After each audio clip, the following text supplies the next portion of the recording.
I've always been a seeker in my life. All my life, I felt this insatiable appetite for knowledge and learning and desire to know more, understand more. And I think that comes sometimes with people who also experience a lot of fear, which I don't know why I am the way I am, but I'm someone who has felt so scared a lot of my life of a lot of different things, and trying to understand and knowing seems to be a chase of safety, pursuing safety, trying to figure out if I could wrap my mind around things more, maybe I could feel more safe. And I think in this point in the world, we are at a troubling point of conflict over knowledge.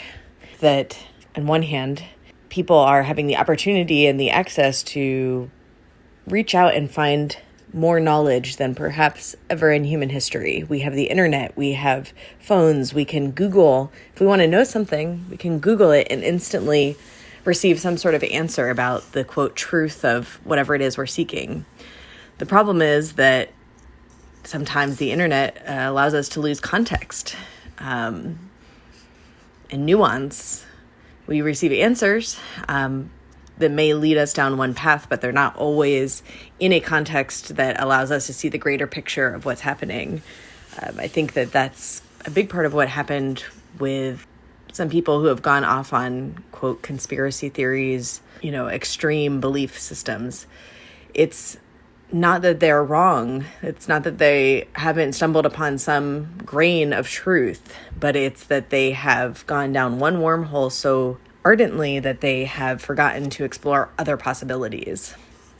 And something I've just been exploring within myself quite a bit lately is how to seek knowledge and to go further while also staying rooted in what my values are and what the purpose of obtaining knowledge is for.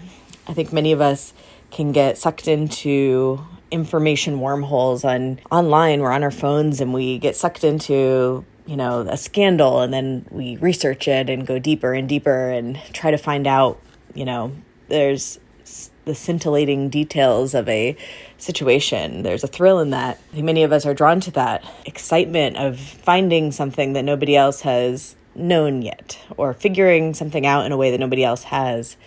And I love that about our culture. I think it's great to explore and to dive deeper into things. But sometimes we can dive so deep that we lose track of what's at the root. What's the purpose? What's the point of knowing if we're suffering all the while we're knowing? And I don't have any answers. That's actually very early on in my life. I came to my fundamental spiritual belief, which is that I don't know anything for sure.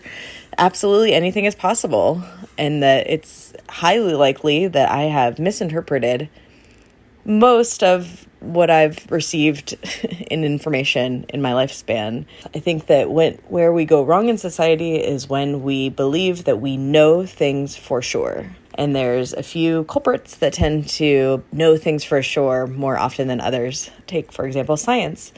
Science says, we know this for sure. We researched it. We went through the trials. We did all the things. This is the truth. But the problem is that sometimes things like capitalism, for example, might intermix in how a scientific study is received. It's all about perspective. There is no one absolute truth that we're going to get to, because we are all viewing things from an infinite number of perspectives. Our world is so vast and there's so much to take in.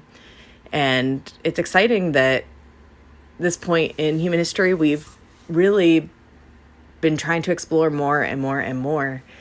And I feel in my communications with folks and just my observations, many people longing for something, searching to know more. And what I've found is that it's all a balancing act. One must balance the desire to know with the desire to be in the present moment. sometimes the more we need to know what's happening, we need to know, tell me more information, explain it to me, it takes us further and further away from the actual experience itself. Some things we have to feel deeply within ourselves. And human beings are amazing creatures in that we've been able to create these walls that we can put up and down whenever we need them to protect ourselves. It's really quite astounding that humans have that capability.